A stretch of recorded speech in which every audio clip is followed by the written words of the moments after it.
जय श्री राधे, जय श्री कृष्ण। आज आपका ध्यान केंद्रित करते हुए डॉक्टर हरवंश राय बच्चन की एक बहुत प्रसिद्ध कविता के बारे में आपको बताने जा रहा हूं।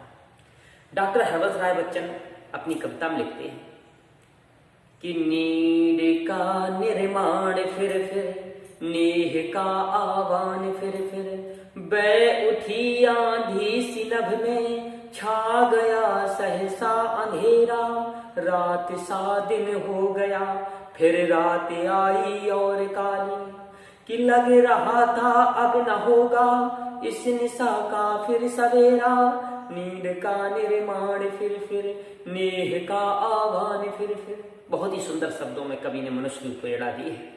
कवि कहता है कि नींद का निर्माण फिर नेह का आह्वान फिर। नीड मीन्स होता है घोंसला, निर्माण मीन्स होता है बनाना बार बार। एक पक्षी क्या करता है, कोई तूफान आ जाता है, एक भयानक तूफान आ जाता है, धूल धूसर बादलों ने भूमि को इस भांत घेरा, रात सा दिन हो गया फिर रात आई और काली। वाह, क्या सुंदर कवि ने वर्णन किया है कि एक बार बहुत भयानक तूफान आ जाता है और वो संपूर्ण पृथ्वी को धूल धूसर बादलों में घेर लेता है। और उस पेड़ पर एक पक्षी का घोंसला था। वो घोंसला में बैठा हुआ पक्षी विचार कर रहा था कि आज ये दिन था, दिन से रात हो गई और रात आई और काली, फिर रात बहुत काली आती है। वो बैठा बैठा पक्षी विचार कर रहा है, बोलो बड़े बड़े पेड़ उखड़ रहे हैं, बड़े बड़े पर्वत हिल रहे हैं, हमारे घोंसले का क्या होगा, हमारा घोंसला टूट जाएगा। नीड का निर्माण फिर नेह का आह्वान फिर। उस घोंसले में बैठा हुआ पक्षी विचार कर रहा है, अगर ये हमारा घोंसला कल टूट जाएगा तो हम इसे पुनः दोबारा फिर इसका निर्माण करेंगे, घोंसले को पुनः दोबारा फिर बनाएंगे। ऐसा विचार कर रहा है पक्षी बैठा हुआ अपने घोंसले में। इस भयानक तूफान ने हमारा घोंसला तो तोड़ देना ये तो निश्चित है, क्योंकि सुबह तक हमारा घोंसला नहीं बचेगा ये निश्चित है, लेकिन मैं अपने घोंसले को दोबारा फिर बनाऊंगा। मनुष्य को प्रेरणा देते हुए कवि कहते हैं कि इस प्रकार मनुष्य के जीवन में भी कई एक आपदाएं आ जाती हैं। अचानक कोई घटना घटित हो जाती है जिससे कि मनुष्य बिखर जाता है, टूट जाता है, लेकिन उसे अपनी आशा नहीं खोनी चाहिए।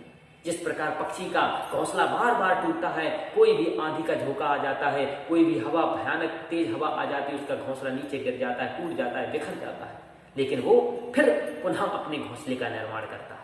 उसी प्रकार मनुष्य के जीवन में समस्याएं आती हैं, आपदाएं आती हैं, विपत्तियां आती हैं, लेकिन मनुष्य बिखर जाता है, लेकिन उसको पक्षी की भांति, उस पक्षी की भांति फिर दोबारा अपने घर को समेटना चाहिए, एक एक तिनके को एकत्रित करना चाहिए और अपने न्यू निर्माण का आविष्कार करना चाहिए।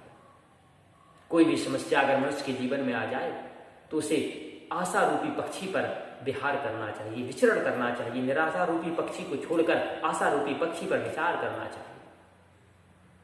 जिस प्रकार एक बार जब पक्षी का घोंसला टूट जाता है तो वो अपना हौसला नहीं खोता, वो पुनः दोबारा फिर अपने घोंसले का निर्माण करता है। उसी प्रकार मनुष्य के जीवन में आपदा विपत्ति आती हैं, सभी के जीवन में आती हैं, लेकिन उनसे घबराना नहीं चाहिए। विपत्ति आ गई, आ जाने दो, लेकिन हम अपने घर को फिर दोबारा एक एक तिनके को एकत्रित करके फिर अपना घर को नया निर्माण करें।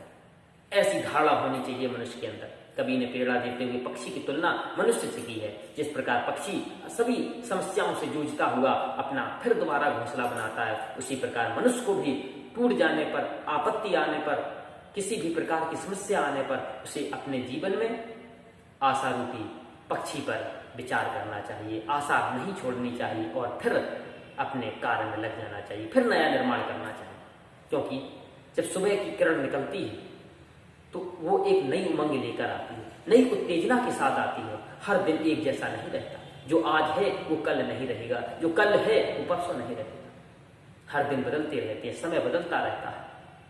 व्यक्ति को कभी अपना धैर्य नहीं खोना चाहिए। जब एक पक्षी अपना धैर्य नहीं खोता है तो मनुष्य को भी अपना धैर्य नहीं खोना चाहिए। आज के लिए इतना ही। जय श्री राधे, जय श्री कृष्ण। चैनल को सब्सक्राइब करने की कोई आवश्यकता नहीं है, पर नहीं कर रहे हैं तो कोई बात नहीं, लेकिन जो हमने ये कवि हरवंश राय बच्चन की जो कविता कही है, इस कविता पर अमल और विचार जरूर करना। हमारा वीडियो बनाने का सार्थक सिद्ध हो जाएगा। और जय श्री राधे।